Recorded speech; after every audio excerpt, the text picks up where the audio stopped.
here tonight except for my son's a second grader, so doing my homework and eating and bathing and going to bed in a timely manner, so we can be able to school.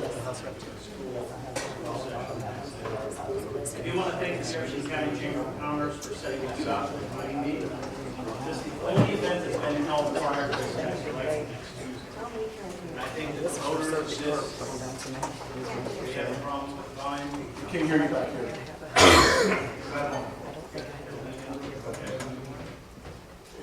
So, is that good? Very good. Okay. So it's important for the voters to be able to see the candidates side by side so they can compare and contrast. And I have to say, this situation where we have all the candidates from both sides part of our primary is very interesting. I like it. Like most of you, I'm tired of seeing our state continue to decline in every area that counts: jobs, income, population, and school test scores. All while we're increasing debt, expenses, taxes, and corruption. Since we're all sitting here, let me just say there are 4 candidates, and one's not like the others. Okay, first, I'm the only combat veteran sitting up here.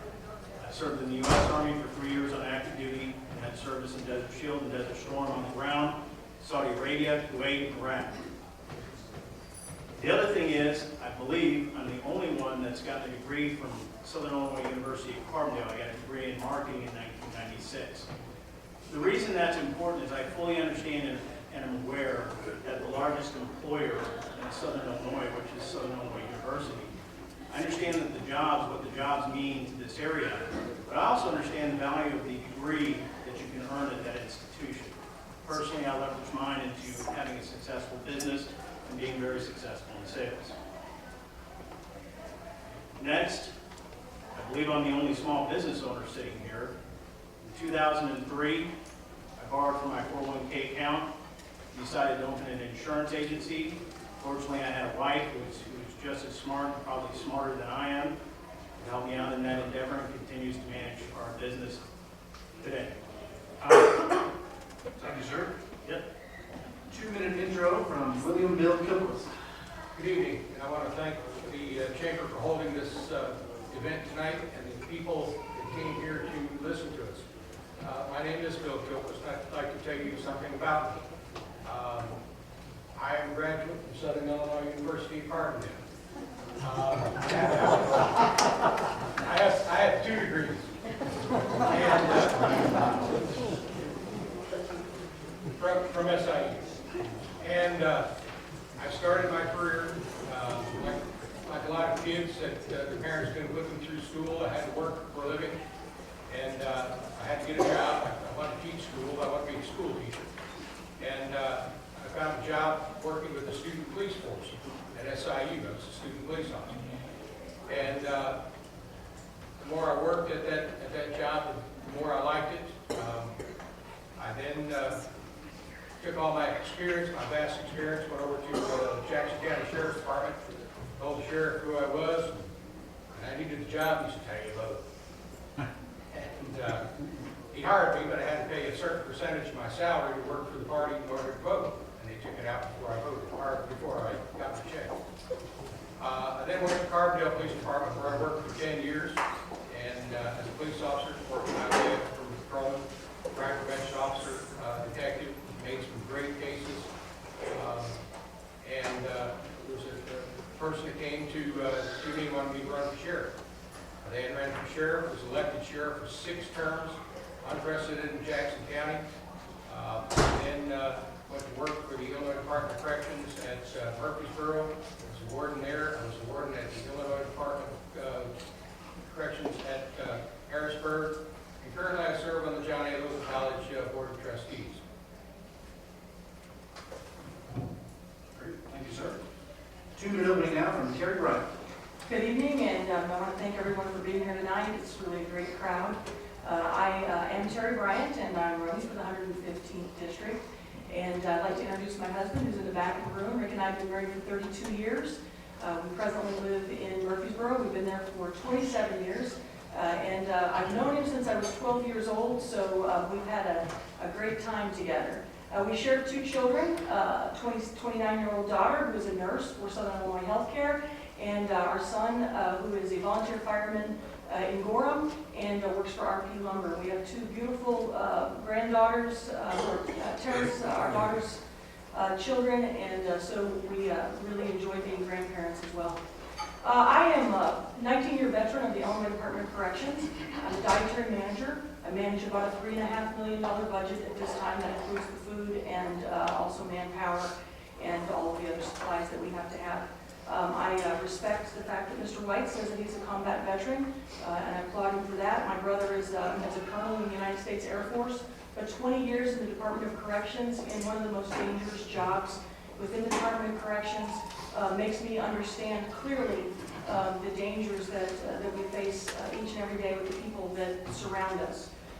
Prior to joining the Illinois Department of Corrections, I did own a small business. My husband Rick and I and our grandparents designed and built the Blue Bell Restaurant in Murfreesboro, and a successful business that my grandparents and I later sold to one of our cousins. So I have experience in the small business area. I also have experience as a state employee, and I know how important pensions are for the state. I'm guessing that we'll get a question about pensions here a little bit later and have the time to elaborate on that just a little bit more. But most importantly, what I want to say tonight to you is this. Your state representative is your voice. That is your boots on the ground. That's your representative in a representative government. That's the person that speaks for you in Springfield. And the person who goes there has to have a clear understanding of the entire district, all the way from north of Mount Vernon to south of Anna, and understand clearly that the district... Thank you very much. I'm a talker. Okay, and drum number 4 tonight, Tony Mayville. Good evening, first of all, and thank you to the chamber and everybody that bothered to take the time to come out here tonight and listen to us. My name is Tony Mayville. I've got 2 adult children and 3 grandchildren. I've been a coal miner since I was 19 years old. I'm currently serving as the Director of Mine Safety for the state of Illinois. My wife Charlotte and I have been married for 39 years. We live over by Du Bois, about 25 minutes from here. I became the Director of Mine Safety in 2003. In 2004, I became Director of State Parks. I ran our state park system for 7 years, through what I like to say the lean years, when we just didn't have any money to do anything at the state parks. And I know intimately how broke our state is, and I've got a lot of ideas on what we need to do to fix our state. And I think part of the problem is that there's one man in our state that has too much control over everything that happens, and we'll discuss that later when the questions come out, I'm sure. Thank you. Good. All right. Question number 1, starting with Robert White, number 1, and it's an open-ended question. I think we're all ready to rock and roll on this one. What do you feel are the top 3 issues facing Southern Illinois, and what are your plans on handling those issues should you be elected? Yeah. Thank you. I would address the first 3 issues, top 3 issues being this. Pension reform has to come first. We just learned recently that we spent an extra $80 million in borrowing costs because of our down rating in the credit rating that we have at the state. $80 million. We have got to shore up these pensions. I'm on record as stating that I don't believe state legislators should have pensions. It's a part-time job. That's the way it was set up, and that's the way it should be. It's citizen legislators, representative of the people from their community. I personally think we do away with the legislative pension. We also need to seek getting a hard cap. It's amazing that there's somebody collecting close to $500,000 a year in retirement. That doesn't make any sense to me for hardworking men and women that are lucky to make $30,000, $40,000 a year. We need to have hard caps on these pensions. I think $85,000 would be a good place to start. So moving from the pensions, we have to have a balanced budget. The only way we're going to get the budget balanced, because there's a lot of priorities. There's schools right now hurting with the anticipated sunset of the tax. It's going to hurt these schools. I was at the Glen Lake College board meeting last night, and they were already planning, and they've done a great job down there. That is a very good school and very well-managed school. They're already planning in anticipation of the sunset on the income tax that was supposed to be temporary. They're expecting anywhere up to $1 million cut from their budget, and they're preparing right now. So there are a lot of needs out there, a lot of needs. Our local schools have a lot of needs. At the county, as county board chairman, I struggle with the late payments, and I can guarantee you it's just going to start getting worse here real soon. So the last thing, since I've got 30 seconds, would be school reform and talking about issues of getting our schools properly and fairly funded from Chicago down to Cairo and everybody else in between. Thank you. Bill Goodquist, same question. What do you feel the top 3 issues facing Southern Illinois? And what are your plans in handling these issues on the This is a large district. It's a huge district, all the way from the bottom of Union County all the way to the top of Jefferson County. And I've knocked on thousands of doors, thousands of phone calls. Anybody in here received a phone call from me or knocked on my door, knocked on their door? See some hands out there. I ask people, what are your concerns? Tell me what your concerns are. The concerns that I hear out there are jobs, pensions, and the tax increase. The fourth one, I know we want 3, but the fourth one is integrity in government keeping its promises to the people. Probably like you know, I'm tired of seeing jobs leaving Southern Illinois. I'm tired of seeing our good workforce leave our region. We have a lot to offer here in Southern Illinois. From tourism to new startup businesses associated with our colleges, community colleges, Southern Illinois University. We need to make sure that businesses aren't overburdened and our citizens aren't taxed out of their homes. Job creation is tough enough, but it can't be brought on by government. Pensions. I believe that the state must find a solution to the pension, to the decades of mismanagement caused by state government. However, state workers and teachers who lived up to their end of the bargain should not lose their retirement because politicians in Springfield didn't do their part. And I believe politicians in Springfield need to do their part. The tax increase. When the legislature passed the tax increase, they said it would be temporary. I believe that the state must keep its word. Again, we've seen too many broken promises in Springfield. Not wanting to take the tax increase off, asked me vote or signed the contract with the government last year. They didn't want to live up to their end of the bargain. The pension system, government needs to start letting people have faith in them again. Terry Bryant, same question. What do you feel the top 3 issues facing Southern Illinois and what are your plans on handling those issues? The top 3 issues for this district are education, tax reform, and pensions. And all 3 of those issues, if addressed properly, work towards really resolving what our main issue here in Illinois, and that's jobs. So when we talk about education, we're talking about more than just funding our local schools. We're talking about education to educate a workforce in the district that allows for high-paid jobs and also allows for businesses to move into this area because they have a well-trained, well-educated workforce. And speaking to some of the businesses here in the district, one in particular that you're very familiar with, Magnum Steel.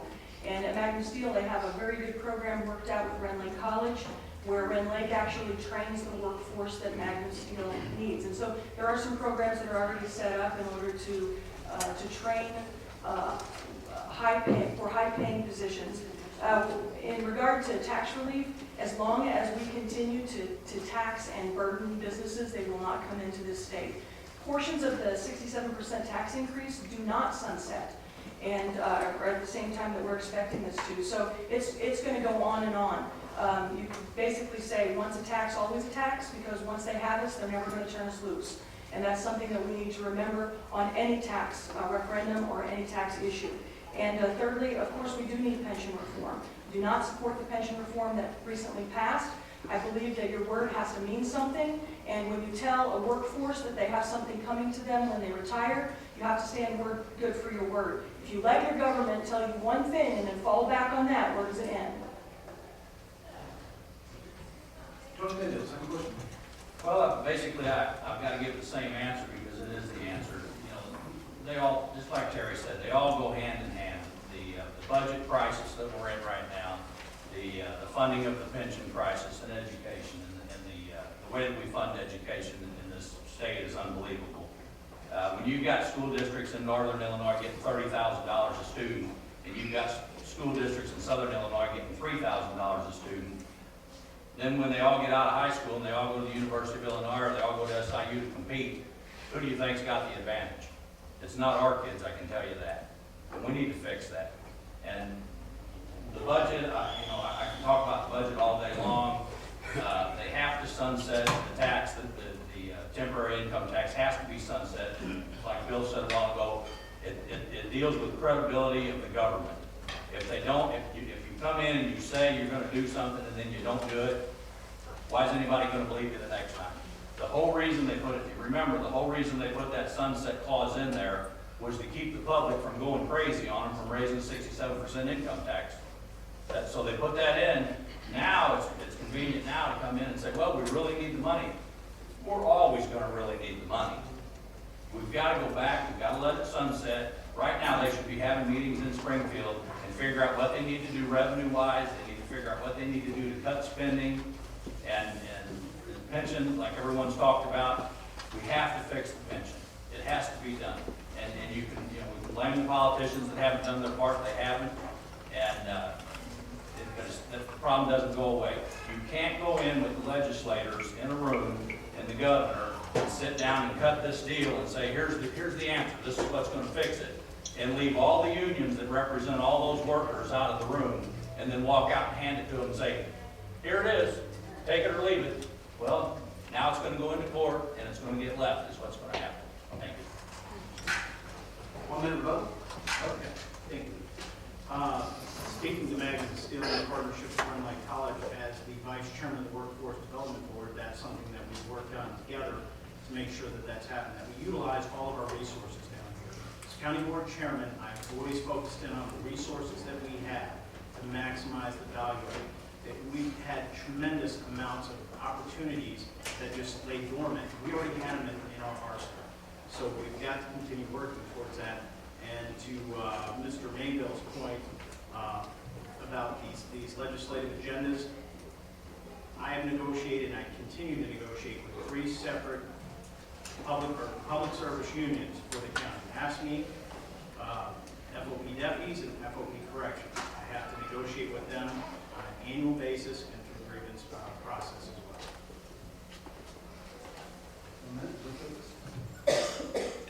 Again, knocking on those thousands of doors, making those thousands of phone calls, people are not talking about pie-in-the-sky issues. They're hurting. We're hurting in Southern Illinois. We're talking about jobs. We're talking about education. We're talking about everyday things that matter to people. And that's what Bill Kilpus is going to be focused on in Springfield. Everybody, 1 minute. Sure. I would like to address 2 things that Mr. White said. One is doing away with the legislative pensions. I have no issue with doing away with legislative pensions, but I do have an issue with the legislature being a part-time job. I believe that your legislator should be your full-time legislator, someone that works for you all the time. When they're not in Springfield, they should be working for you here in the district. So calling it a part-time job, I think, is not appropriate. It is a full-time job working for you, and as your state representative, the first thing that I will do is to resign my position in the Department of Corrections and work for you full-time. And Tony Mayville, 1 minute vote. I'd just like to echo what Terry said. It is a full-time job, and anybody that thinks that it's not doesn't know what they're talking about. If I get to be your state representative, I will full-time, round-the-clock, year-round, represent you in Springfield and represent you here at home in this district. Thank you. All right, thank you. Question number 2, starting with Bill Gilchrist. The question is, why do you want this job? And what will your outcomes be that will lead to success to you? I was taught as a young boy by my father to always reach back to where they became. It's a lesson that I learned all through being a young man and being a young adult, being an adult, being an older adult, why I'm here today. You want to leave more than you take. And I think that I can bring common sense back to Springfield from Southern Illinois, good Southern Illinois values back to Springfield. I think I will take time to listen to you, address your concerns, learn how I can best be your advocate in Springfield. Thank you. Terry Bryant, why do you want this job and what will your outcomes be that will mean success to you? Sure. I've shared with several people that I read a book several years ago by Chuck Colson called Kingdoms in Conflict. And it was a book where Chuck Colson makes a case for the fact that if you are a person of faith, not only should you be a part of government, but you have a responsibility to be a part of government. In the 1960s, it became popular for people to have the attitude that if you were a Christian, that you should not be a part of government because it was dirty, and what the left was a vacuum in government. And so although we do still have some good people serving there, we also have some people who really shouldn't be in those places. And so in reading that, I feel driven to, I'm a woman who is a woman of faith. Integrity and honor means something to me. I was raised to give 10 hours of work for 8 hours of pay, to give generously and let no one take from me. And I believe that I would carry that to Springfield as my core values. The second part of your question is what would I like to see done? Number one, I would like to see Illinois be a destination site for business once again, a place where business acknowledges that we have interstate, we have rail, we have air, we have river, all of the great things that would make a business want to come here, but they've lost sight of the fact that this is the place that they should be settling because of our tax policies in the state. That would be number one. Number two, because I'm an employee of the Illinois Department of Corrections, I want to see TAMs reopen. Not because I think that there has to be a certain level of punishment, but because for a safety factor in this state, not just for the employees of the Department of Corrections, but for the communities who live around those facilities who are unsafe right now should there be an escape from any facility. Tony Mayville, why do you want this job and what will your outcomes be that will mean success to you? Well, I want this job because I am in government right now, and I know government is broken. And it needs people to get in there and fight and fix it. And I want to do that. When you judge yourself, I've had this question asked to me, well, Mike Madigan doesn't want you to come to Springfield, and he's not going to let you do anything when you get there. So what success can you have? I don't judge myself on large successes. I think that the way that a state representative, any of the four of us that get elected to this job, the way we need to judge ourselves is every day, are we doing something to help somebody? And when somebody comes in my office, I don't care how small their problem is, I want myself and my staff to do everything we can do to help them fix their problem. And I don't think we all need to sit up here and judge ourselves on the great big giant issues. We know what's right and wrong. We know what we need to be trying to do.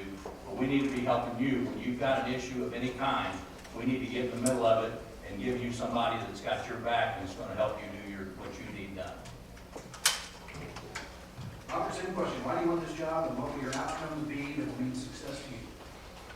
Yeah. Well, currently as county board chairman, I can tell you with unfunded mandates, stripping of funds, and all the other issues that we continue to deal with and struggle with, especially unemployment rates down here in Jefferson County, and we see it being played out throughout this district. We need strong representation. When Mike Boss decided he wanted to run for Congress, I knew that that would leave a gaping hole. You know, with the redistricting, we had John Cavaletto and we had John O. Jones. The last time Jefferson County had a state representative was in the year 2000. That's the last time we've had a state representative. Due to gerrymandering in 2012, we lost him as our state senator.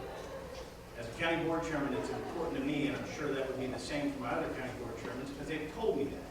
You've got to have alliances with legislators that can work for you and get things done on behalf of the job you're doing for the people of your county.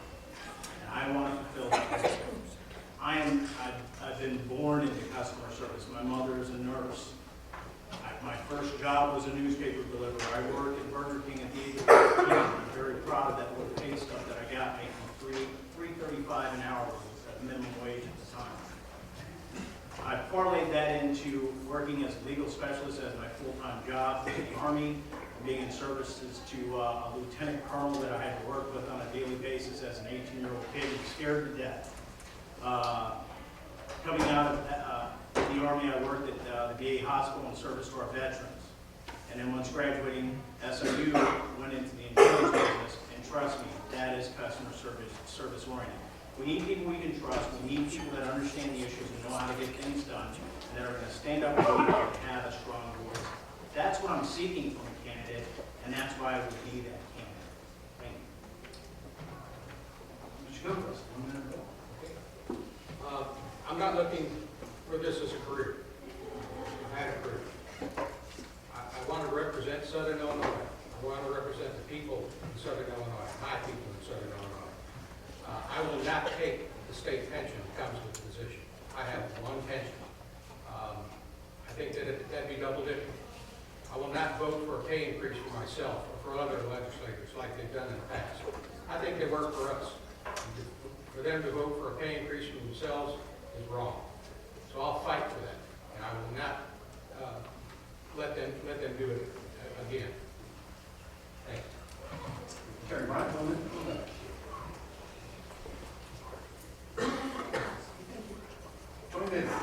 I'll pass. Question number 3 starts with Terry Bryant. Degree number 3s. I'm sorry, you do. Yes, please. Oh, One minute. thanks. I appreciate that. So it's kind of hard. Just back to the comment about the full-time legislative job. It's interesting that several state legislators put down that that's their full-time job. And it's interesting that there are several, like, say, State Senator McCarter that continues to run his business while serving as a legislator. It was set up to be a part-time situation. It's not meant to be a 100-hour-a-week job. Yes, you're available to your constituents all day, and all hours of the night, 24/7, as somebody said in the sheriff's forum. That's the way I operate with my business and insurance. I'm fully available anytime, day or night. So it's not a question of commitment. It's a question of treating this like a career path rather than being something, especially temporary, because I support term limits where we serve the people who elect us.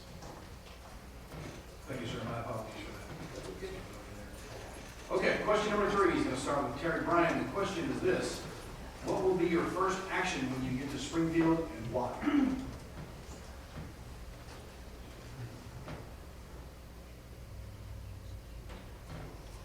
My first action is going to be to find my office. Why? I think the first action, of course, is getting yourself familiarized with the legislation that is pending. And in this case, the number one pending legislation is probably going to come around to us. It's going to be pensions, again, because we're waiting for the Supreme Court to determine what's legal and what isn't legal. So as much as we can before we hold the seat, I think all of the 4 people sitting up here are trying to get up to speed on where that pension reform is and all of the little ins and outs that go with it. And so the first thing you want to do, of course, is take the legislation and get up to speed as a legislator, because there'll be things that you're going to find out that we are not able to find out before we get there. One of those issues, again, goes back to ensuring that state agencies are led by qualified individuals, and there are several state agencies who have leaders of those agencies who have not been confirmed by the Senate. So as a part of getting up to speed on where they are in the legislature, I would want to take a look at those agency directors, find out if they're actually qualified, and then push to ensure that we have qualified leaders in each agency. Tony Mayfield, what will be your first action when you get to Springfield? Well, I think my first action will be like Terry. I'll start to acclimate myself to where my office is at, probably where the restroom is at, things like that. But the first substantive thing that I want to do when I get to Springfield is I want to vote no for Speaker Madigan to be Speaker of the House of Representatives.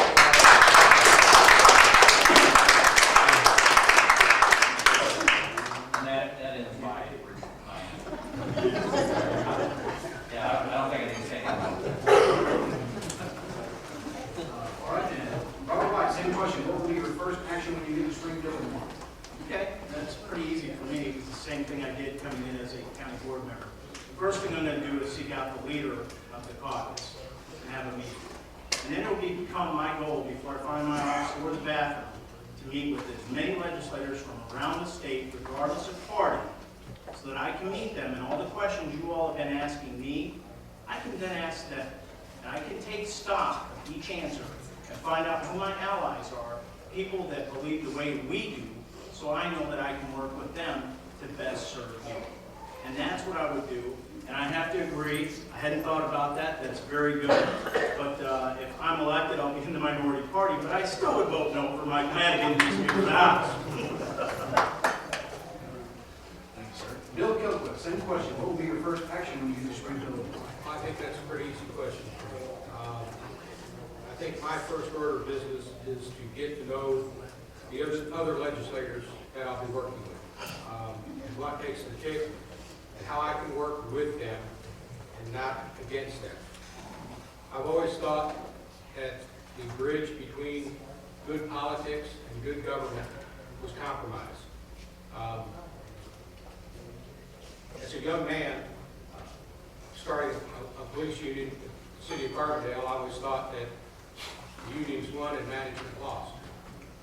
When I was sheriff, I first learned that management won, the union lost. As I grew older, I learned that you have to enter into a win-win situation. You have to compromise. Just like being married. It's not my way or the highway. And I think that we're all up there to do a good job, to do a job for you. And that's my first order of business, to know who I'll be working with and how I can best operate and work with them. Thank you very much. One more minute. Terry Ryan, please. I would like to say, the first thing that you do when you get to Springfield is, as these guys have said, you do vote for the leader of your caucus. And I would just like to say for Mr. Wright, I've been the coordinator of coalitions for the Illinois Republican Party for about 3 years, until just recently. And you don't actually get to tell the speaker that the party that you're going to meet with them of the leadership. They tell you when they're going to meet with you. Nonetheless, I do appreciate the fact that you want to meet with the leadership and tell them what your goals and aspirations are, and to make them familiar with what the needs are in your district. One more minute, 20 minutes. I'll pass. Robert White, one minute vote. Yeah, great. I appreciate being schooled by my opponent as to how things work in Springfield. While she was building coalitions up there and was in county board races down here, I was actually running for county board and winning, becoming a chairman and getting things done down here in the trenches.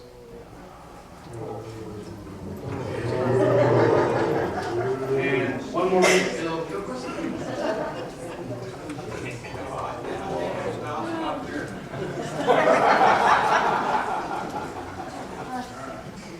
Question number 4, starting with Tony Mandel. The question is, discuss your previous political experience and why you will make the best state representative for the 115th district. Well, I originally, when I was 18 years old, which was about 40 years ago, I ran for precinct committeeman, and I've been a precinct committeeman in our party off and on for that entire 40 years. I've been the Democrat County Chairman of Washington County for 23 years, and I've gained a great deal of understanding about the way things work in that 23-year period. And part of it is that Washington County is about a 70% Republican county, and when you're the Democrat County Chairman, you're gonna have races that you don't do so well in every 2 years. But you don't quit fighting. You build coalitions. You put your group together. You do what politics is all about, and you go after them again. And we've done that over and over again. We've won a lot of Democrat offices in a 70% Republican county. We've won a lot of offices the Democrat Party has during my 23 years. And I think that my 23 years experience in that helps me a lot. I've been honored to be, several positions in the state of Illinois, Director of Mine Safety, Director of Mines and Minerals for a brief period. I also got to go up and be a part of President Obama's administration.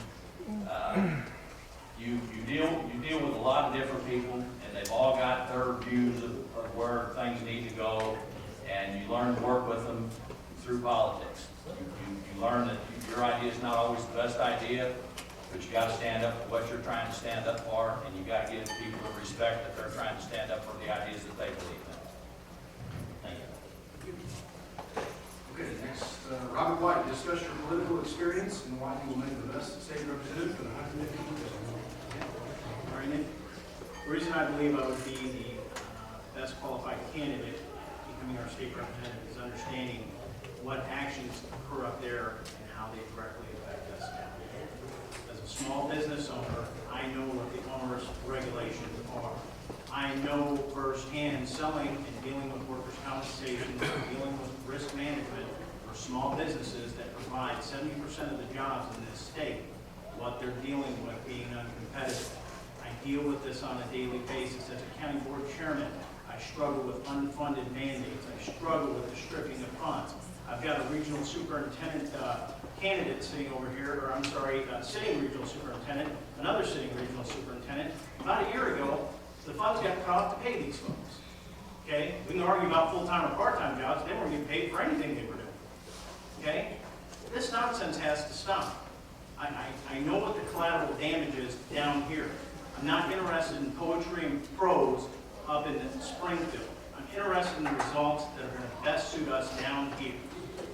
So the only way we get this done is to have an effective voice, an effective representation, somebody with the experience and the knowledge and the understanding of what it means to work for a job, to work for a living, somebody who understands what it means to own a small business, and work in a small business, somebody who understands what our local units of government, including our schools, are dealing with when we have irresponsible budgeting and financial management coming from the state. Unlike these other three, I've never received a patronage job. That really is what sets me apart. I've never been appointed to the director or the manager or anything else, and I'm not interested in that. I'm interested in serving us and getting stuff done in Springfield. Thank you. Okay, next, Bill Gilquist, discuss your political experience and why you'll make the best state representative for the 115th district. Well, I was elected sheriff in 1982. And I ran 6 successful times as Jackson County Sheriff. I was also, I am currently a member of the Board of Trustees of John A. Wooden College, running 2 successful times. I've never turned my back on the people that I've represented. And I'll give you one instance, and I'll give you some more after this. When I was warden at the IYC in Murfreesboro, we want to talk about politics. The governor's office called me one day and wanted me to fix an employee review hearing on a individual before the hearing happened. In other words, he wanted me to go to the hearing officer to make sure that the employee was going to be fired. That was the outcome of the hearing. I told him 4 times that it was illegal, unethical, and immoral to do, and I would not do it. The 5th time he ordered me to do it, I told him I wouldn't do it. I can see which way this conversation is going. Because if he was going to fix a case on this gentleman here, he was going to fix a case on me and fire me. I've never been fired from a job in my life. So I told the man, let me save you the trouble. I fired me. I quit.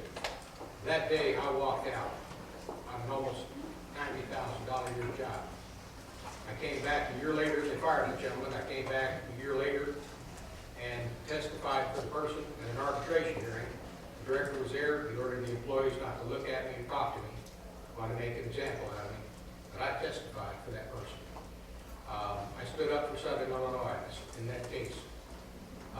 The employee got their job back because the governor's office violated due process rights. So I'll stand up for you and continue to stand up for you.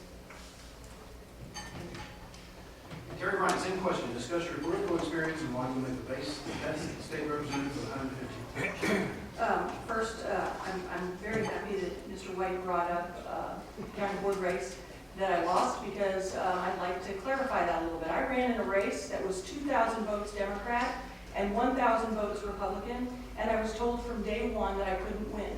But Jackson County was about to try to push through a safety tax that was a boondoggle. And I ran because there was no one on the Republican ticket to run, and I felt like 2 Democrats should not be allowed to just go into that seat because they were unopposed. And I was able to bring the safety tax issue to the public, and it was defeated by 100 votes. I lost the county board race when I ran by 200 votes after being upside down 2,000 to 1,000. In that regard, I think that makes me very electable. I didn't have the luxury of running in a seat that should be won by a Republican, nor did I have the luxury of redrawing my district so that I could win the next time that I ran. And so in that case, I would just like to say that I am an electable candidate. In regard to my experience, I'm vice chairman of the Jackson County Republican Party. I served 3 years as the coalitions coordinator for the GOP. That means that I had firsthand had the ability to be on the floor of the Senate, to be in the House and the chamber. I was there on the day that they were deciding whether or not they were going to keep the death penalty. I was allowed to lobby individual senators in order to keep the death penalty. That's because I have built a relationship in Springfield already where I have integrity. They know that my word means something, and they know that I will speak the truth in all situations. 1 minute more. Tony, you may. Well, I just want to take a little exception at something Mr. White said about patronage positions that people have held. I was an underground coal miner for 28 years before I became the director of mine safety for the state of Illinois. And I don't know who you'd want to be the director of mine safety other than someone who'd been underground working in 7 different mines around this state. And I feel like I've done a good job as director of mine safety, and I also feel like I've done a good job in the other positions that I've held.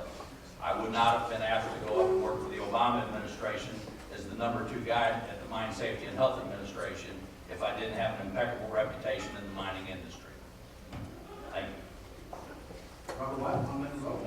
Okay, Mr. Mayville, hopefully we can meet the general, we can talk about that some more. So in the meantime, let's talk about county board races, shall we? It was 1 race, it was 3 races. I started running for county board in 2008, my opponent did the same. I've looked at the numbers, you're welcome to as well, because Jackson County, like Jefferson County, posts this information. And let's be real clear, whether she lost by 200 votes or 1,000 votes, it's amazing that Mike Voss, the current state representative, in the precincts where both their names showed up, he got double the votes, okay? Now, in terms of redrawing a map for my own benefit, let's be real clear here. I voted against that map because it's illegal. I did not support that map, nor did it make my current seat that was already Democrat-leaning any more Republican. In fact, it made it more Democrat. Everything unopposed. So just wanted to clear that up and make sure that we've got our facts straight. Thank you. Bill Gilchrist, 1 minute vote. I have 3 priorities I want to take with me to Springfield. First is public safety. I think that's all important to every one of us. The second and third are interchangeable, and right on the same line is taking care of our seniors and taking care of our veterans. Nothing more important than that. I think we have to do better with less. I think we have to be efficient. I think we have to be Republicans and Democrats, and we have to be inclusive.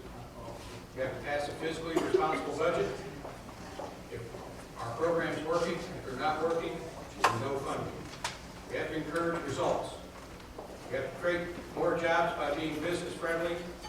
And I'd like to see a committee set up to work with business owners to find out how we can do better, because they are the experts. Thank you.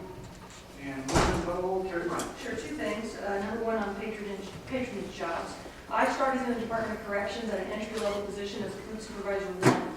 I was promoted to a food supervisor 2 when I grieved at the fact that I was doing the work of a dietary manager and only being paid as a food supervisor 1.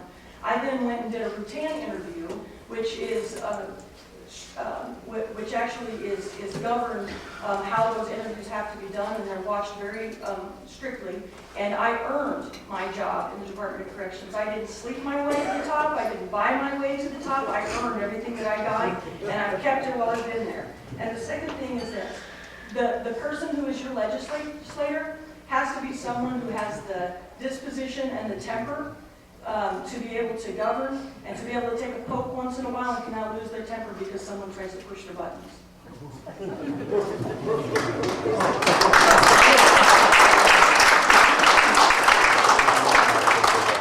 Now it's time for the 2-minute closing. Everyone has questions, so it's time for the 2-minute closing. We start off with Robert White. Okay. I believe that our state problems start with rural pension.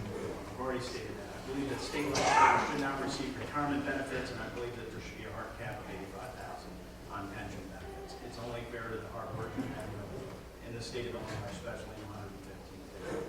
I believe that the next step should be getting a budget that's truthfully balanced. None of this smoke and mirrors, not 40 years down the road, it'll become balanced. It needs to be balanced today. These are the requirements that we deal with at county level. My opponent wants to talk about $3.5 million budget that she manages on the job that she worked her way into. I find it interesting at the VA hospital when I worked there, which was a similar sized institution, that the individual that managed dietary there had a master's degree in dietary. But besides which, $3.5 million is the magic number here in Jefferson County. I'll refer you back about a year ago when we lost $3.5 million. The county board would come in, open the budget, and make some very necessary and extremely painful cuts. This has not been an easy process. Not for anybody involved, not the county board members, not the office holders, and especially not the people that lost their jobs. But we had to do it. You can't say, well, I spent too much on potatoes, you're going to have to allocate more money. We don't have that option down here. We have to take care of it ourselves. And I led on the issue, and we did. I believe we need to have a blunt discussion concerning public funding of certain things. Here recently, you had the Obamacare passed, and now they're trying to get Common Core, which isn't common sense. Common Core is basically to your kid's education as what Obamacare is to the uninsured. They're both federally mandated programs, one size fits all, and it convinces these states to take on these expenses and then leaves them 3 to 5 years later having to pay for it themselves. We cannot afford to keep doing that. I do support school vouchers. I am pro-life. I am pro-gun. And on March 18th, I would ask that you would vote for me, Robert Bob White, to be your Republican nominee for state representative. Thank you. Thank you. 2-minute closing from William Bill Kilquist. Thank you. I appreciate the opportunity to be here tonight again. I believe that I've demonstrated my abilities to the people from Southern Illinois for over 43 years. I've stood up for the people of Southern Illinois time and time again. I've stood up for them as a police officer, City of Carbondale, for 10 years, putting my life on the line. I've solved your crimes as sheriff. I solved every murder, I believe, that came across my desk as sheriff in 26 terms as sheriff. Solved most of the armed robberies, most of the rapes. As warden, you heard what I did for you when I walked out of that job. After that, I stood with the people of Tams, shoulder to shoulder. I stood with the people of IYC Murfreesboro to keep those facilities from closing. I stood with the people on the square in Vienna. I stood with the people in the prayer meetings at Jonesboro to keep the Vienna open. I wrote letters. I marched in parades. I carried petitions. I stood up for you. I stand up for you at Johnny Logan College. If you read some of the paper, I'm the guy that wants athletics back to being filled with our own kids on those teams. Those community colleges were our community colleges, not for some kid from Puerto Rico or from Canada or from New York or West Virginia. But it's the Golden Fleece people. I'm the only one out there that's screaming, and standing up and screaming. So if that's what you want, this is what you're going to get from Bill Kilquist. Nothing more, nothing less. 2-minute closing now from Terry Bryant. I'm kind of happy to know that the VA requires a master's degree because I don't have one. I must really be good at what I do. Because when the Department of Corrections needed to cut $1 million out of the Menard Correctional Center budget, I'm who they sent. I'm known in the department as a curmudgeon, and that is because I know where money can be cut, I know how to do it, and I'm not afraid to stand up to the people who are being cut on those issues. Sometimes they don't like it. I am pro-gun. I've been endorsed by the NRA. I am pro-life. I've been endorsed by the Illinois Right to Life, as well as Family Pact. I was endorsed by ABATE. I've also been endorsed by firefighters and first responders, and I think that says a lot. But the one that I'm most proud of at this point is the Illinois Chamber of Commerce endorsed me this past week. My opponent, Mr. White, was endorsed by the Chicago Tribune. That's true. And I'm happy for him that that happened, and I think that the people of Chicago would like to have him for their legislator. Would like to have someone who knows what your needs are and will carry that to Springfield. I will do that. I will take your needs, and I'll take your desires, and I'll be your voice and your boots on the ground.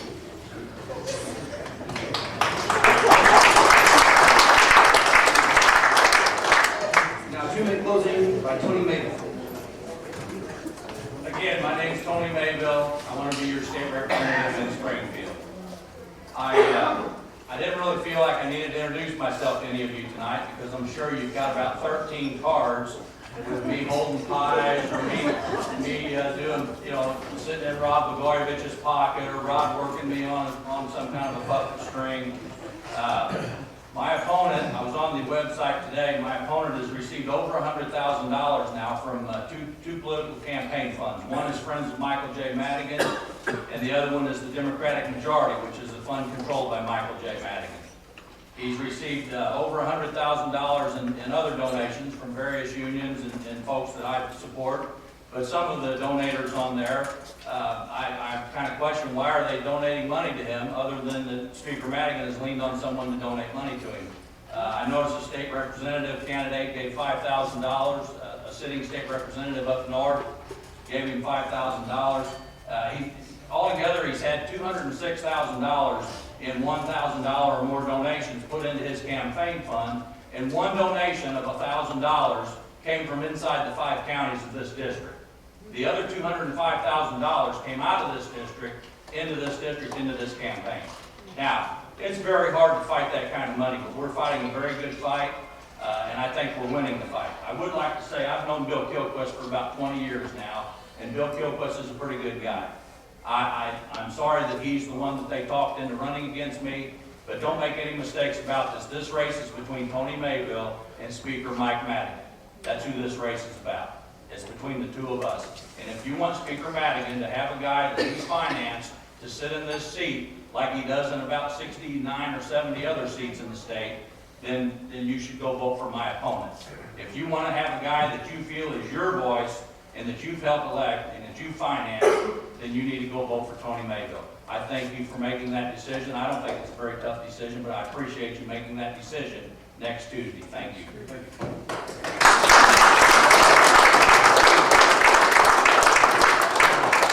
Ladies and gentlemen, your 4 candidates for state representative for the 115th, Republican Robert White, Republican Terry Bryant, Democrat William Bill Kilquist, and Democrat Tony Mayville. Thank you very much. Thank you very much.